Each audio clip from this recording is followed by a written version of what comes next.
참으로 감사드립니다. 오늘 성령이 강림하신 날을 기념하여 저희가 주님 앞에 모여 예배하며 주님이 주신 성령 가운데 거하기를 간절히 사모하오니 그런 마음 주신 것 주님 감사합니다. 오늘 우리 가운데 임하신 성령께서 우리 가운데 희락을 주시고 감사한 마음 주시고 기쁨의 마음 주셔서 저희가 주님 안에 즐거워하며 기뻐하는 날 될 수 있도록 주님 도우시고 주님 성령께서 이 말씀 우리에게 주신 것을 저희가 잘 이해하고 깨달으며 우리의 삶에 결단하고 또 이 말씀으로 인하여 감사하는 귀하고 복된 시간이 될 수 있도록 주님 이끌어 주옵소서. 성령께서 우리의 어두운 마음을 비춰주셔서 하나님 밝게 비춰주시고 하나님 저희의 심령 속에 주님의 말씀이 온전히 자리하는 귀하고 복된 시간이 될 수 있도록 주님 인도하여 주옵소서. 감사드리며 우리의 주님 되시는 예수 그리스도의 이름으로 기도합니다. 아멘. 세상을 살아가는 사람들 중에 어느 누구 하나 예외 없이 행복하기를 소망할 겁니다. 네. 우리 가운데 누구 하나라도 일부러 불행하기를 원하는 사람은 아마 한 사람도 없을 거라는 생각이 듭니다. 그래서 사람들이 행복을 추구하기 위해서 많은 노력들을 하게 되는데요. 그 많은 노력들을 보면 두 가지 정도로 열심을 내는 것 같습니다. 하나는 소유하는 것을 통해서 행복해지기를 원하고요. 또 하나는 환경을 통해서 행복해지려고 하는 것 같습니다. 남들보다 많이 소유하거나 또 남들이 가지지 못한 것을 소유함으로 행복을 얻으려고 하는 일들이 있고요. 또 좋은 환경이 행복을 줄 것이라고 또 기대하며 좋은 환경들을 갖추는 거죠. 좋은 집, 좋은 차, 좋은 이웃, 좋은 여건들을 열심히 만들어 가려고 합니다. 그 과정을 통해서 행복을 얻게 되기를 이제 많은 분들이 희망을 하십니다. 그러나 생각해 보면 과연 우리가 많은 것을 소유했다고 해서 남들이 없는 것을 내가 가졌다고 해서 과연 내가 행복할 수 있을 것인가?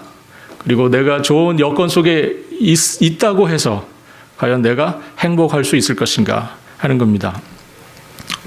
사실 행복은 어떤 조건이나 소유에 있는 것이 아님을 우리가 너무나 잘 알고 있습니다. 결론적으로 말씀을 드리면 행복은 사실은 감사하는 마음에서 거기에서 행복은 사실 시작되는 것이라고 할 수 있습니다.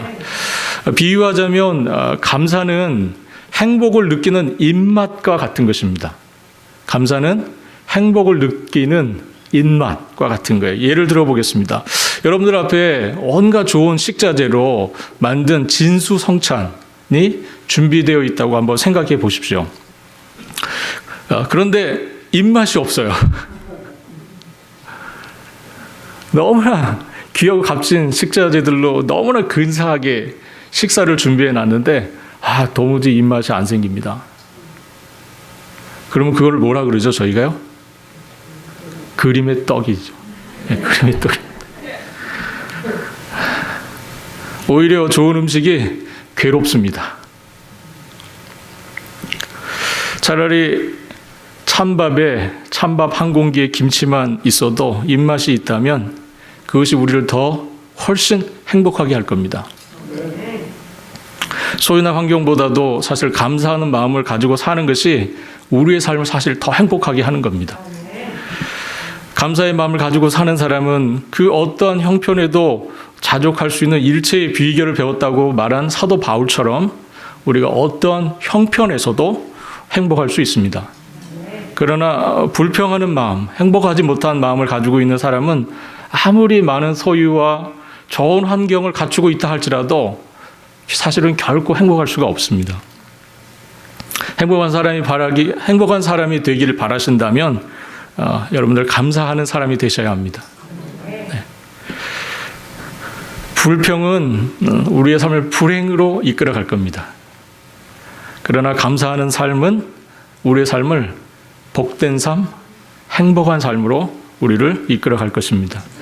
초대교회 시절에 교부였던 크리소스톰이라는 사람이 이런 말을 했습니다. 사람에게는 근본적인 죄가 하나 있는데 그것은 감사하지 않는 죄다.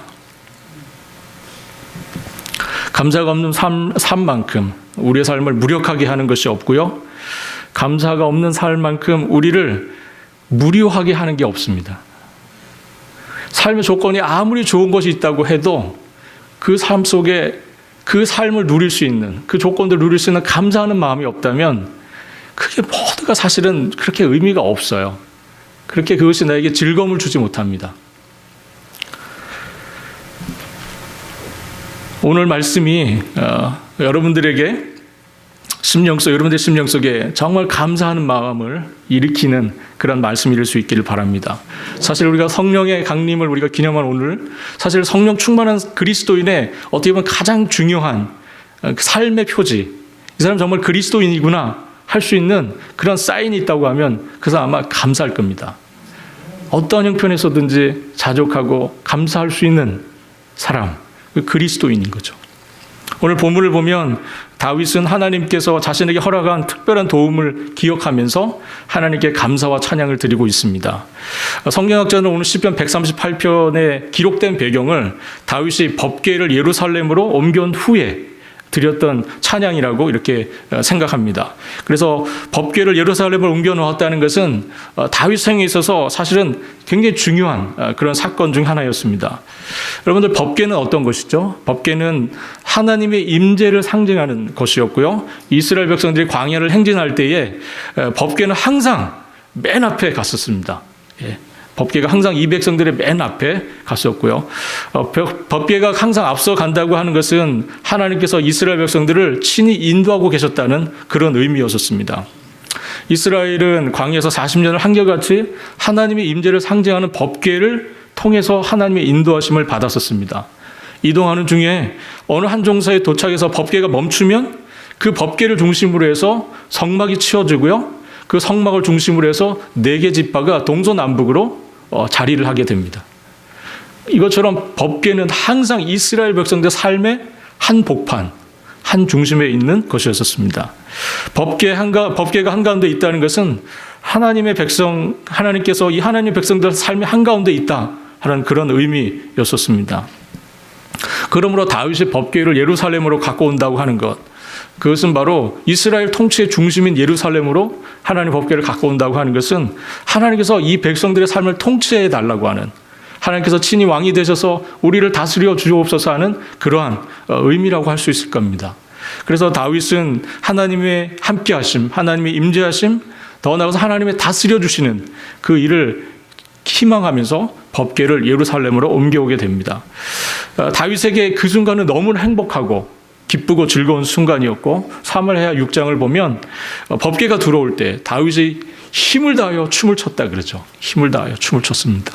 너무나 기쁘고 너무나 그 순간이 행복하고 그 순간이 너무나 감사했었습니다. 백성들도 함께 즐거이 환호하고 나팔을 불었다고 기록을 하고 있습니다.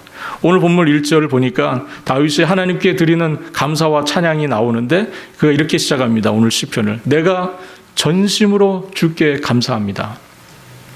내가 전심으로 주님께 감사합니다.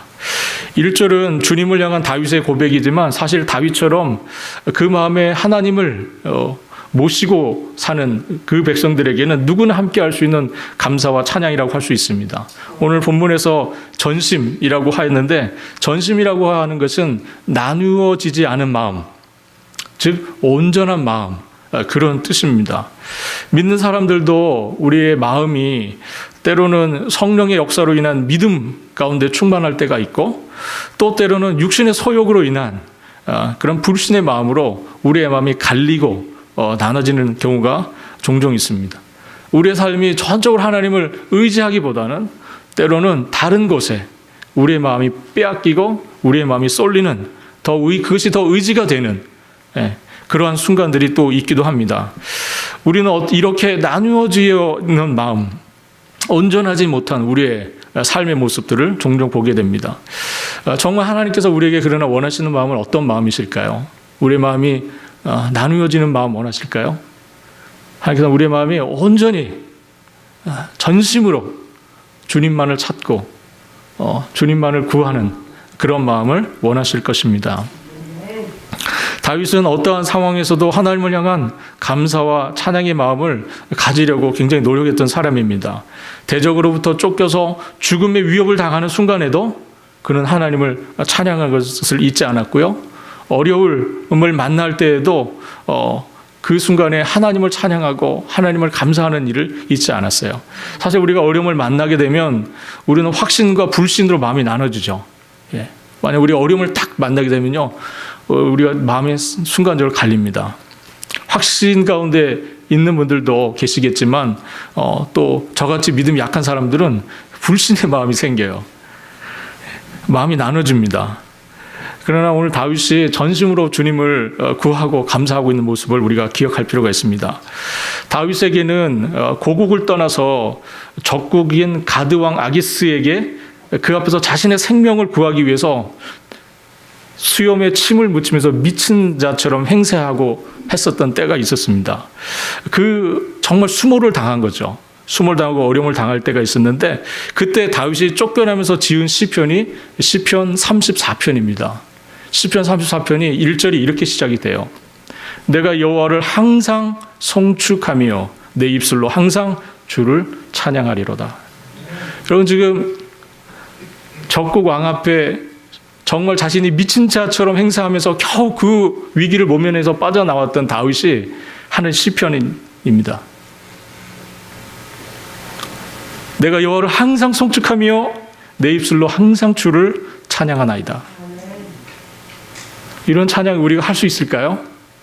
우리가 수모를 당하고 정말 창피하게 쫓겨나는 그 상황에서 여러분, 그 자리에서 하나님을 기억하면서 찬양하고 감사할 수 있습니까?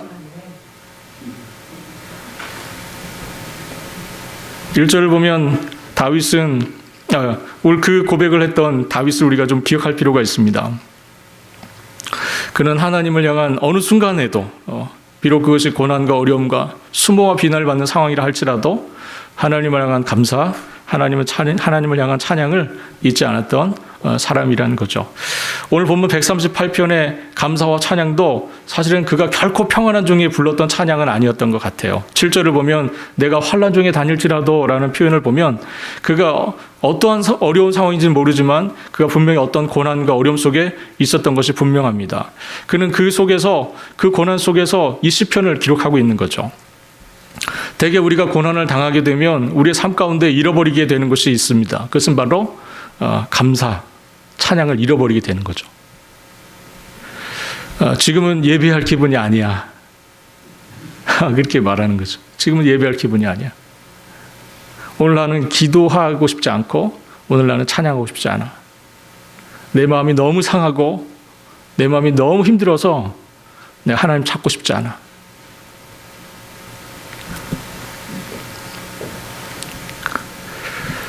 하나님을 향한 찬양을 잃어버리고 하나님을 향한 감사를 잃어버리고 예배로부터 후퇴하는 겁니다. 사랑하는 여러분, 여러분들은 어떤 자리에 계시나요? 여러분 혹시 어렵고 힘들고 고통스러운 상황 속에 계시진 않습니까? 사망의 음침한 골짜기를 다니는 것 같은 그런 절망 가운데 혹시 계시지는 않습니까? 여러분들에게 주님의 말씀을 의지해서 권합니다. 찬양을 회복하시고 감사의 기도로 주님 앞에 나아가실 수 있기를 바랍니다. 그리고 예배로 더욱 나오셔서 주님을 대하는 그런 은혜가 있기를 바랍니다. 우리 주님께서 분명히 그 과정에서 여러분들이 갖고 있는 모든 어려움들을 해결해 주실 겁니다. 사도행전 16장을 보면 바울과 실라가 빌립보에서 복음을 전하다가 매질을 많이 당한 후에 감옥에 갇히는 이야기가 소개되어 있습니다. 그때 바울과 실라가 했던 일은 한밤중에 기도하면서 하나님을 찬미하는 일이었습니다. 낮에 온종일 온몸이 쑤시도록 얻어맞은 후에 그가 감옥에 갇혀서 타짓한 그 지하 감옥에서 그가 했던 일은 하나님께 기도하며 하나님을 찬양하는 일이었습니다. 그들은 그 상황을 불평하지 않았고요.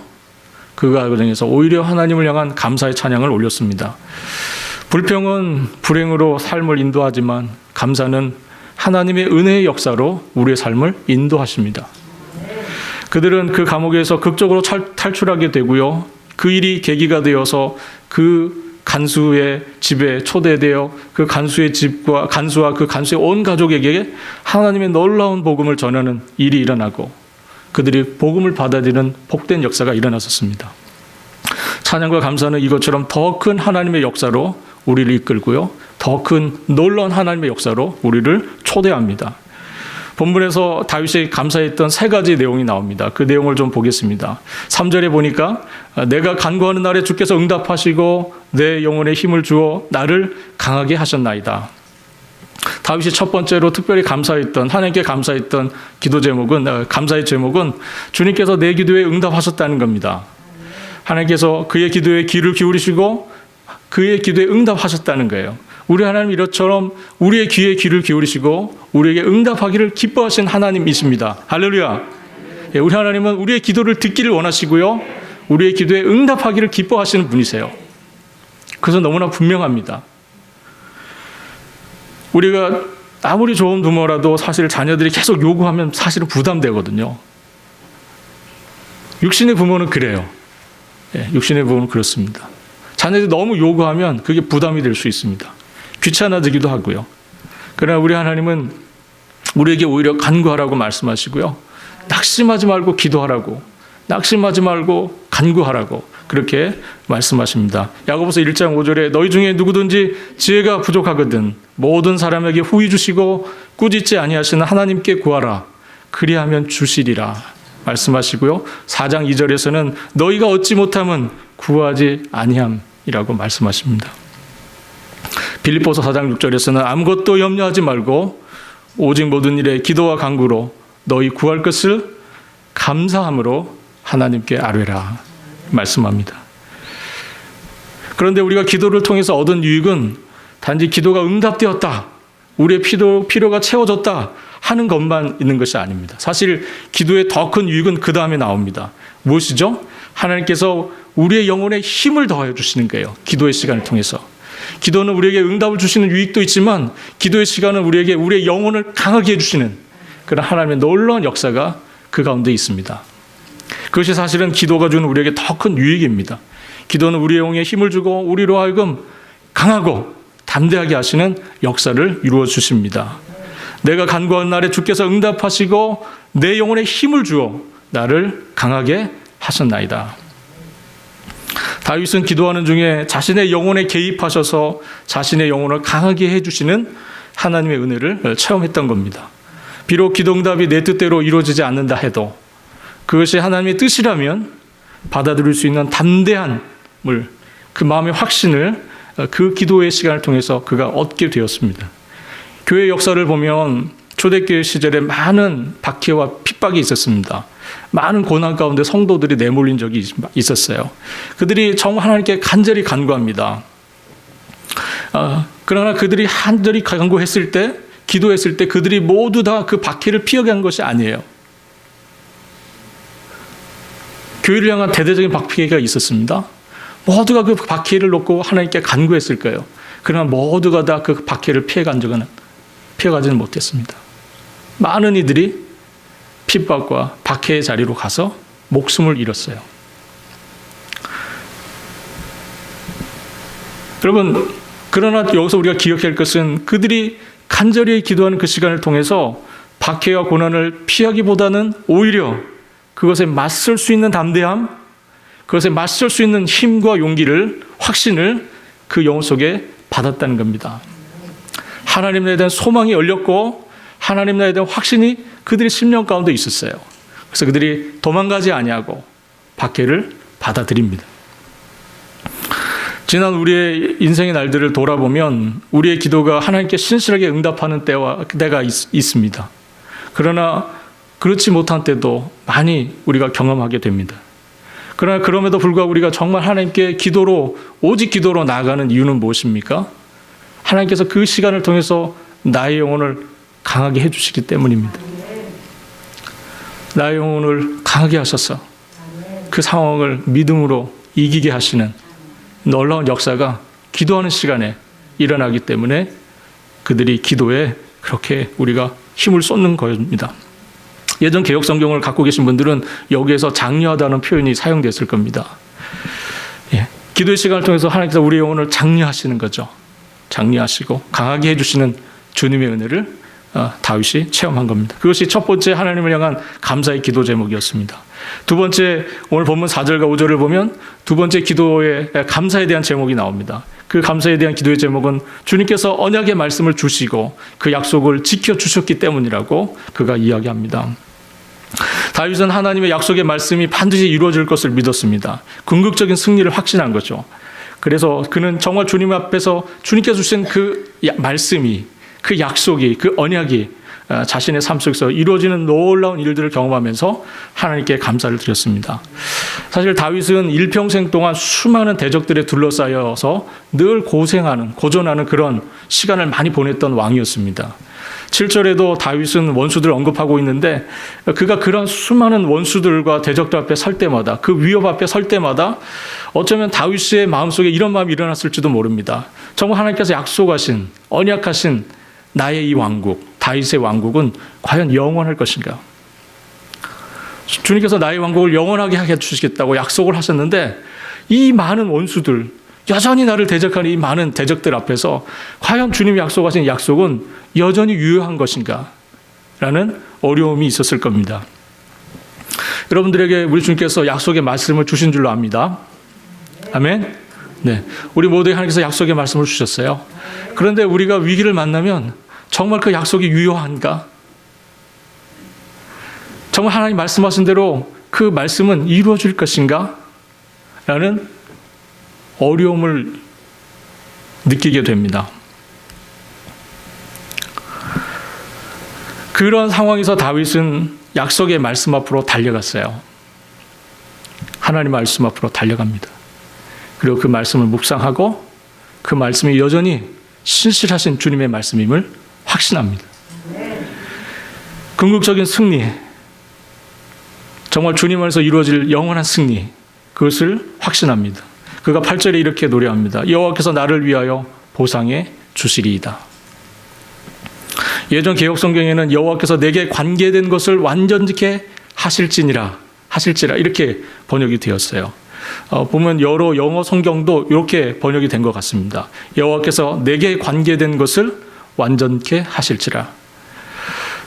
하나님께서 나를 위하여 시작하신 일, 하나님께서 나를 두고 하신 일, 하셨던 모든 계획들이 완성할 거라는 거예요. 완전히 완성될 것이라는 그런 확신입니다. 주님의 인자하심은 영원하시기 때문에 우리를 향하신 주님의 계획은 끊기지 아니하고 중단되지 아니하고 주 예수 그리스도 오시는 그날까지 완전히 이루어지게 될 것입니다. 다윗은 두렵지 않았어요. 주의 말씀 앞에 서고 이 말씀이 변함없는 신실하신 주님의 말씀이라는 것을 확신했을 때 그는 두렵지 않았습니다. 왜냐하면 자신 안에서 착한 일을 시작하신 이가 그리스도 예수의 날까지 이루실 줄을 확신했기 때문입니다. 빌립보서 1장 6절의 말씀입니다. 너희 안에서 착한 일을 시작하신 이가 그리스도 예수의 날까지 이루실 줄을 우리가 확신하노라. 민수기 23장 19절의 말씀입니다. 하나님은 인생이 아니시니 시건치 않으시고 인자가 아니시니 후회가 없으시도다. 어찌 그 말씀하신 바를 행치 않으시며 하신 말씀을 실행치 않으시랴. 시편 52편 7절 말씀입니다. 내가 지존하신 하나님께 부르짖으며 곧 나를 위하여 모든 것을 이루시는 하나님께로다. 우리가 약속의 말씀을 붙들 때 우리에게는 두려움을 벗어나서 승리할 수 있다고 하는 확신을 갖게 됩니다. 우리가 많은 고난 앞에서 주님 앞에 감사할 수 있는 이유는 주님께서 우리에게 약속의 말씀을 주셨기 때문이에요. 그 말씀이 반드시 이루어질 것을 믿기 때문입니다. 마음에 아직도 감사할 수 있는 것이 아직도 확신이 없으신 분이 계시다면 정말 이 말씀 한 구절을 여러분들의 마음속에 간직하실 수 있기를 바랍니다. 로마서 8장 28절 우리가 알거니와 하나님을 사랑하는 자 곧 그 뜻대로 부르심을 입은 자들에게는 모든 것이 합력하여 선을 이루느니라. 마지막 승리가 최후 승리가 내 것이라고 확신할 수 있다면 우리가 잠깐의 고난 고생을 감내할 수 있습니다. 여러분 마지막 승리가 보장되어 있는데 잠깐의 어려움을 견딜 수 있잖아요. 하나님의 약속의 말씀을 믿으시고 꼭 붙드시기를 바랍니다. 꽃은 마르고 푸른 시드나 우리 하나님의 말씀은 영원히 설 것입니다. 마지막으로 다윗이 감사했던 세 번째 감사의 제목이 6절에 나옵니다. 6 절에 보면 그가 하나님께 감사했던 이유는 여호와께서는 높은 곳에 계셔도 낮은 자를 굽어 살피시기 때문이라고 그가 이야기합니다. 하나님은 높은 데에 계시는 분이시죠. 그러나 이 높은 데에 계신다는 것은 공간적인 의미만이 아니라 가장 높은 곳에 계셔서 완전히 거룩하게 구별되신 분, 그런 뜻입니다. 죄인된 우리와는 완전히 구별되신 분, 그런 뜻입니다. 인간이 감히 접촉할 수 없는 거룩함과 고상함, 존귀함에 거하시는 하나님이시라는 거죠. 그러나 그런 하나님이시지만 그 하나님은 이 세상의 가장 낮은 자들, 곧 비천하고 가난하고 궁핍한 자들과 함께 하시는 하나님이십니다. 그들의 삶을 돌보시고 그들의 삶을 감찰하신 하나님이시라는 겁니다. 크고 높은 분이시기 때문에 하나님은 우리의 신뢰의 대상이 되는 거죠. 우리의 믿음의 대상이 되실 수 있는 겁니다. 그러나 하나님이 높이만 계신다면, 높이만 계셔서 우리의 삶과 무관하게 계신 분이시라면 우리가 그 하나님께 나아갈 이유가 없죠. 그 하나님은 우리의 의지처가 되지 못할 겁니다. 온 우주의 창조자, 그 앞에서 사실은 우리는 한때 피었다가 지는 꽃만도 못한 존재죠. 온 우주를 생각해 보십시오. 그 우주 안에 하나의 꽃이 무슨 의미가 있겠습니까, 사실. 그러나 하나님은 전능하시지만 무능한 자들을 돌보시고, 하나님은 전지하시지만 무지한 자들을 살펴주시고, 하나님은 거룩함에 계셔서 흠이 없으시지만 흠 많고 죄인된 우리를 긍휼히 여겨주시는 분이십니다. 그분이 우리가 믿고 신앙하는 하나님이시기 때문에 우리가 그 안에서 감사하고 소망을 갖게 되는 것입니다. 우리가 이런 하나님을 의지하고 있기 때문에 우리가 감사가 우리 가운데 넘칠 수밖에 없는 것입니다. 성도 여러분, 오늘 우리는 시편 138편의 말씀으로 다윗이 왜 감사하는지 그 이유를 살펴봤습니다. 다윗은 하나님께서 기도에 응답하시고 내 영혼을 강하게 해주신 것에 대해서 감사했고요. 약속의 말씀을 지켜주시는 분이시기 때문에 감사했고요. 더 나아가서 연약한 자들을 돌보신 분이시기 때문에 감사했습니다. 여러분, 다윗이 그 모든 감사를 한마디로 표현해요. 전심으로 감사한다고 그랬어요. 전심으로. 감사는 그리스도인의 참된 표지입니다. 정말 그 사람이 참된 그리스도인인가를 보기 원하면 그 사람 삶 속에 감사가 있는가를 보시면 돼요. 그 사람 감사하는 사람인가? 그렇지 못한가? 정말 그 사람의 삶 속에 감사가 있고 감사가 넘친다면 그 사람은 참된 그리스도인일 겁니다. 범사에 감사하라. 이는 그리스도 예수 안에서 너희를 향하신 하나님의 뜻이니라. 찰스 스펄전 목사님이 이런 얘기를 했습니다.